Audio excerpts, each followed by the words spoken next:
नमो नमः। आज हम संस्कृत विषय के कक्षा 6 का पाठ 12 लंग लकार प्रथम पुरुष पढ़ेंगे। इससे पहले हमने पिछले चैप्टर में पाठ 11 में सप्तमी विभक्ति और संबोधन तक पढ़ा था। मतलब हमने शब्द रूप की सारी विभक्तियाँ पढ़ ली, प्रथमा से लेकर सप्तमी तक, संबोधन तक। इसके बाद हम धातु रूप, यहाँ से हमारा धातु रूप शुरू होता है और धातु रूप में भी लंग लकार। लंग लकार का अर्थ होता है भूतकाल, पास्ट टेंस। पास्ट टेंस का प्रथम पुरुष, इस हर एक टेंस में संस्कृत में 3 पुरुष होते हैं, प्रथम पुरुष, मध्यम पुरुष और उत्तम पुरुष। तो यहाँ पर हम पास्ट टेंस का यानी लंग लकार का प्रथम पुरुष पढ़ेंगे हम केवल। ठीक है।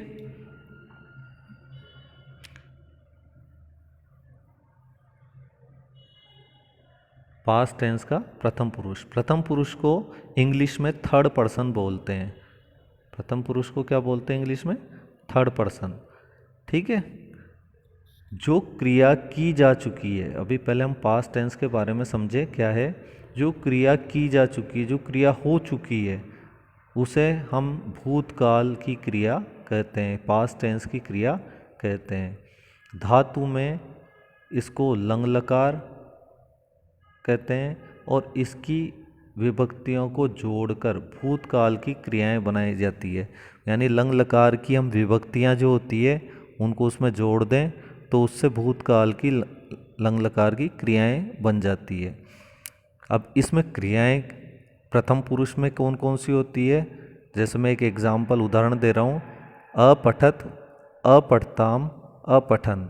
यानी पहले वाले में अत आता है लास्ट में, अपठत। आगे हमेशा भूतकाल में ध्यान रखना, हर धातु के आगे अ आएगा। ठीक है। और लास्ट में आएगा अत। ये एक वचन है। प्रथम पुरुष में भी 3 वचन होते हैं, एक वचन, द्विवचन, बहुवचन। तो प्रथम पुरुष का पहला एक वचन होगा जिसमें आगे तो अ लगेगा और पीछे अत जुड़ेगा, तो अपठत।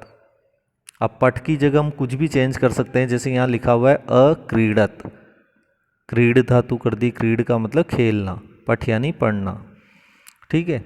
दूसरा द्विवचन होता है इसका अपठताम, यानी ताम जुड़ेगा पीछे, आगे तो अ जुड़ेगा इसी लेकिन पीछे ताम जुड़ेगा, अपठताम, अक्रीडताम।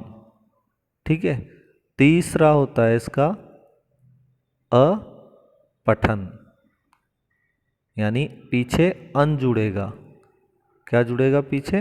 अन, अपठन। ठीक है। इस तरह से ये आपको थोड़ी सी इसकी जानकारी दे दी मैंने। इसमें एक कहानी है कुशल वृद्ध। हम इसके माध्यम से इन क्रियाओं को, इन धातुओं को समझेंगे। और ये जो धातुएं हैं, हम लंग लकार प्रथम पुरुष जो पढ़ रहे हैं, इसमें आपको जहाँ भी लाल शाही से जो शब्द लिखे हुए हैं, ये सब उसके द्योतक है, उसको बताते हैं। तो हम उन पर खास ध्यान रखेंगे कि हम लंग लकार प्रथम पुरुष पढ़ रहे हैं और ये लाल शाही वाले शब्द वही हैं। मैंने आपको बता दिया इनके रूप कैसे चलते हैं, अपठत, अपठताम, अपठन। ठीक है। शब्द रूप में क्या होता था, पुल्लिंग के अलग होते थे, स्त्रीलिंग के अलग होते थे, नपुंसकलिंग के अलग होते थे। लेकिन धातु रूप में ऐसा नहीं है। इसमें लंग लकार में प्रथम पुरुष में एक ही लाइन हमें याद रखनी है जो मैंने बोली आपसे। कुशल वृद्ध यानी कुशल बूढ़ा। एकस्मिन् ग्रामे एकः वृद्धः आसीत्। एकस्मिन् ग्रामे, यहाँ सप्तमी एक वचन का प्रयोग हुआ है, यानी एक गांव में एक बूढ़ा। आसीत का अर्थ होता है था, क्योंकि यहाँ अभी अपन ने बताया लंग लकार का मतलब होता है पास्ट टेंस। पास्ट टेंस यानी भूतकाल, और इसमें सब भूतकाल के काल में भूतकाल का यूज होगा। और हम भूतकाल के लिए हम क्या लगाते हैं? था, थे, थी। ठीक है। और हम वैसे भी जानते हैं कि कहानी में कौन सा काल यूज होता है, कहानी में अधिकतर भूतकाल का ही प्रयोग होता है। एकदा सह बुभुक्षया आकुल अभवत। एक बार वह, स यानी वह, बुभुक्ष यानी भूख से, आकुल यानी व्याकुल, अभवत यानी हो गया। एक बार वो भूख से दुखी या व्याकुल हो गया। स खाद्याय इतस्ततः अभ्रमत, वह खाद्याय यानी खाने के लिए, इतस्ततः यानी इधर उधर, अभ्रमत यानी घूमने लगा, वह खाने के लिए इधर उधर घूमने लगा। यहाँ इतस्ततः अव्यय शब्द है। एकस्मिन् स्थाने सह एकम आम्रवृक्षम अपश्यत, एक स्थान पर सह यानी उसने एक आम का पेड़ अपश्यत यानी देखा। इसमें एक और बात ध्यान रखना है कि पास्ट टेंस में मैंने अभी बताया था, थे, थी का प्रयोग होता है, लेकिन इसके अलावा आ ए ई, लास्ट में आ ए ई यानी देखा आ गया, देखी ई आ गया, है ना, देखे ए आ गया, तो इसका भी यूज होता है पास्ट टेंस में। ठीक है। तस्मिन् वृक्षे अनेकानि फलानि आसन, उस पेड़ पर, वही सप्तमी एक वचन का प्रयोग है यहाँ। अनेकानि फलानि, अनेक फल, आसन का मतलब थे, परंतु वृक्षः उन्नत आसीत, परंतु पेड़ ऊंचा था, उन्नत यानी ऊंचा, आसीत का मतलब था।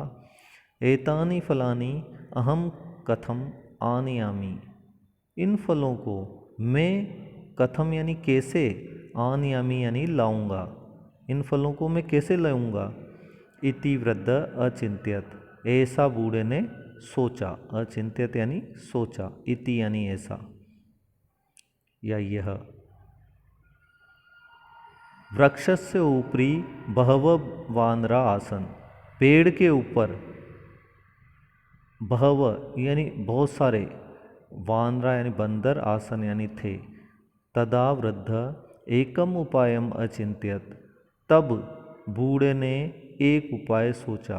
वृक्षस्य अधः अनेकानि प्रस्तरखंडानि आसन, पेड़ के नीचे, अधः यानी नीचे, यहाँ अधः बहव ऊपरी ये सब अव्यय शब्द हैं, है ना। पेड़ के नीचे अनेक प्रस्तरखंडानी यानी अनेक पत्थर के टुकड़े, आसन यानी थे। सहतानी स्वहस्तम आनयत, वह उनको उन पत्थर के टुकड़ों को स्वहस्तम अपने हाथ में, आनयत यानी लाया। ततः एकम एकम प्रस्तरखंडम भूमौ अक्षिपत, उसके बाद एक एक पत्थर का टुकड़े को भूमि पर, जमीन पर, अक्षिपत यानी फेंका। उसने क्या किया, वो पत्थर के टुकड़े उठाए और एक एक करके जमीन पर फेंकने लगा। क्यों फेंकने लगा, उस आगे देखो, आगे समझो। ये आपको इसमें चित्र, सचित्र दिया हुआ है, आप चित्र से भी समझ सकते हैं। अनुकरणम वानराणाम स्वभाव अस्ति, अनुकरण यानी नकल करना बंदरों का स्वभाव होता है। हम जानते हैं बंदर नकलची होते हैं, तो उसने क्योंकि पत्थर फेंके तो फिर वो भी क्या करेंगे, पत्थर फेंकने लग जाएंगे। वो पत्थर क्या, पत्थर तो उनके पास है ही नहीं, तो क्या फेंकेंगे फिर, फल फेंकेंगे। ठीक है। ते अपि वृद्धस्य अनुकरणम अकुर्वन्, उन्होंने भी, अपि का मतलब भी, वृद्धस्य बूढ़े का अनुकरण यानी नकल की, अकुर्वन् यानी की। ते वृक्षस्य अधः फलानि अक्षिपन्, उन्होंने पेड़ के नीचे, अधः यानी नीचे, फल फेंके। वृद्ध तानि आम्रफलानि एकत्र आनयत, बूढ़े ने उन आम के फलों को इकट्ठा कर, आनियत यानी ले आया, और आनंदेन तानि अखाद्यच्च, और आनंद के साथ उनको खाया। साधु कथितम अस्ति, जो सज्जन लोग हैं वो कहते हैं, या वो उन्होंने कहा है, बुद्धि सर्वार्थ साधिका, बुद्धि सब कुछ साधने वाली होती है, यानी बुद्धि जिसके पास है वो सब कुछ कर सकता है, उसमें बहुत दिमाग होता है, वो किसी भी काम को पूरा कर सकता है। ये आपका चैप्टर कंप्लीट हो गया। इसके बाद मैंने हमेशा से आपको बताता हूँ कि पहले आपको सबसे पहले एक बार चैप्टर रीड करना है, पढ़ना है, फिर आपको शब्दार्थ समझने हैं और याद करने हैं, फिर उसके बाद आपको चैप्टर दोबारा से अपनी बुक में से उसकी एक एक लाइन की हिंदी या अनुवाद उसका करना है। यदि हम ऐसा नहीं करेंगे तो हमें खुद को करना नहीं आएगा, खुद को चैप्टर पढ़ना, खुद को उसका अनुवाद करना नहीं आएगा। हमारा मेन उद्देश्य है हर बच्चा खुद से संस्कृत पढ़ना सीखे, खुद से अनुवाद करना सीखे। तो जो मैं आपको तरीका बता रहा हूँ आपको उसी को इस्तेमाल करना है, ठीक है। मैंने आपको ये चीज़ बताई दी है, इसमें दिया हुआ है लंग लकार में धातुओं में आगे की साइड क्या होता है, अ जुड़ा होता है, प्रारंभ में अ होता है और अंत में वचन के अनुसार अलग अलग विभक्तियाँ होती है। जो मैंने बताया था पहला आपको अत, अताम, अन, ये बताया था, ये पीछे जुड़ा होता है। और इससे यहाँ पे कुछ धातुओं के रूप बनाए हुए हैं, जैसे वद का अवदत, अवदताम, अवदन, भू का अभवत, अभवताम, अभवन, नम का अनमत, अनमताम, अनमन। तो इस तरह से आप इसके रूप बना सकते हैं। इसकी भी आपको प्रैक्टिस करनी है, कुछ धातुएं दी हुई है, इनकी प्रैक्टिस करोगे अपने आप ही आपको याद हो जाएगा, ठीक है।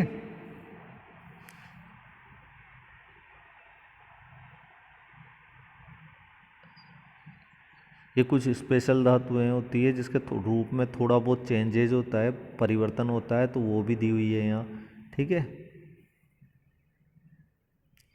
इसके अलावा हम भूतकाल जब भी बनाते हैं, पास्ट टेंस जब भी बनाते हैं, तो मैंने कैसे बताया पास्ट टेंस कैसे बनेगा, ये अभी आपको बताया यहाँ पे। ये अत, अताम, अन जोड़कर और आगे अ जोड़कर, आगे तो अ जोड़ देंगे और पीछे अत, अताम, अन जोड़ेंगे, तो ये भूतकाल बन जाएगा। लेकिन इसके अलावा एक और तरीका होता है जिससे हम उसको भूतकाल बना सकते हैं।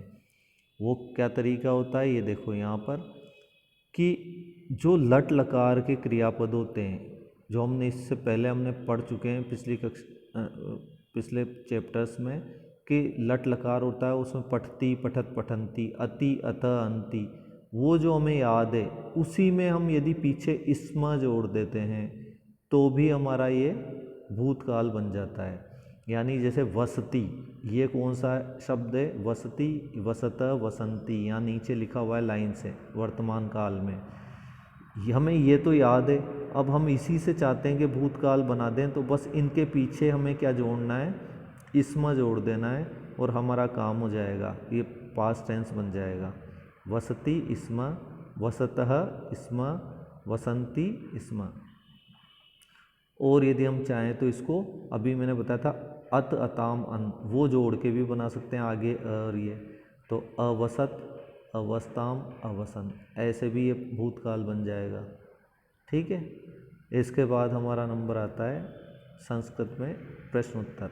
सबसे पहले एक बात ध्यान रखना, मैं बार बार आपको कहता हूँ कि कभी भी इसका नीचे इसकी आंसर की भी दी हुई है, लेकिन आपको आंसर की कभी नहीं देखनी है। फर्स्ट बार आप खुद से करने की कोशिश करें, अपनी संस्कृत की बुक में पेंसिल से भरें खुद कर करके। जब पूरा आप कर लो समझ समझ के, तब फिर आप आंसर की से चेक करो और जो गलत हो उसको सही करो। जब पूरा सही हो जाए, चेक कर लिया आपने, तब फिर आप इसे संस्कृत की कॉपी में SW में आपको करना है, ताकि आपको प्रश्न उत्तर भी हाथों हाथ याद हो जाए और समझ में आ जाए, ठीक है ना। तो इस तरह से आपको ये प्रोसेस से काम करना है, ताकि आपको चैप्टर का रीड करना है, उसको पढ़ना है, संस्कृत का अनुवाद भी करना है और साथ में प्रश्न उत्तर करना भी आपको आ जाए और साथ में याद भी हो जाए। ये सारे प्रोसेस से ये चारों चीज़ें हो जाएगी। वो पहला क्वेश्चन है संस्कृत में उत्तर देने, मैंने आपको बता ही रखा है, कुत्र, किम, कानी, किम, किम, इनको हटाना है, इनकी जगह आंसर लिखना है, बाकी पूरा वो का वही हो जाएगा। अगला है दूसरा, धातु रूप में लकार बदलें। अभी मैंने आपको बता ही दिया, अत, अताम, अन लगा के बदलना है। यदि एक वचन है तो अत जोड़ेंगे, द्विवचन है तो अताम जोड़ेंगे और बहुवचन है तो अन जोड़ेंगे, लेकिन सबसे आगे अ लगाना मत भूलना, ठीक है।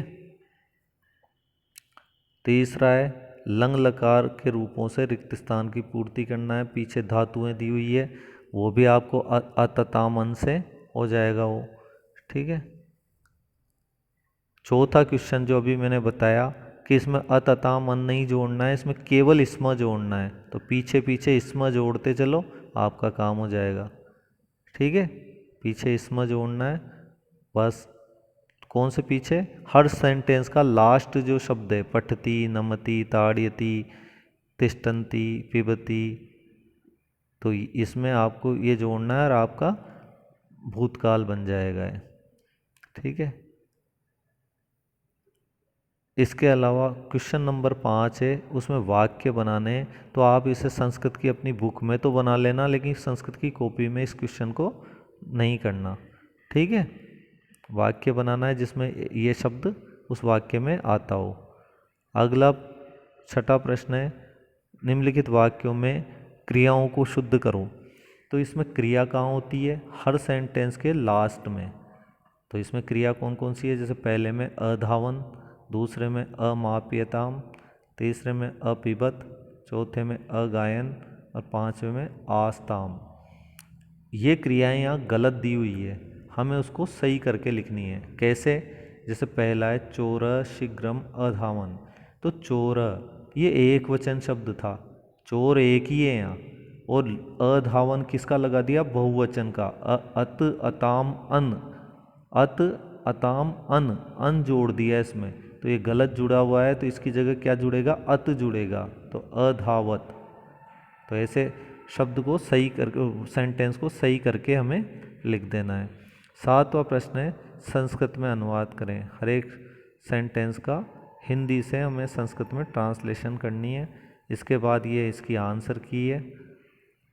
ठीक है, सारी आंसर की आपको मिल जाएगी। जिसका आंसर क वाला जो आंसर बुक में लिखा हुआ है वो इसमें नहीं मिलेगा, बाकी सारे मिल जाएंगे।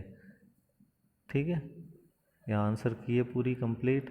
इस तरह से आपको आंसर की का प्रयोग तभी करना है तब आप एक बार खुद से इसको कर लें। यदि ऐसा नहीं किया तो आपको संस्कृत के प्रश्न उत्तर नहीं आएंगे। तो आपको ध्यान रखना है इस चीज़ का, बार बार मैं आपसे कह रहा हूँ कि वो तभी करना है जब आप खुद से एक बार संस्कृत की बुक में प्रश्न उत्तर सारे कर लें। ठीक है, धन्यवाद।